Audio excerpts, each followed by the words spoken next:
Kozi, to Pastor Abel and his family. Thank you, Pastor Abel. Urakoze Pastor Abel. Kozi to security.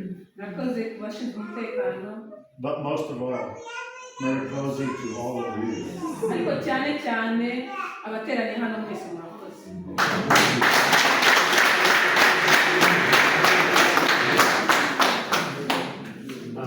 We have been here for almost 2 weeks. Turasana wenda kumara ibyumweru bibiri ntibizura neza ariko birasana tujye kumara ibyumweru bibiri hano. We've been blessed with several events. Twagize umugisha wo kuba mu bikorwa byinshi binini.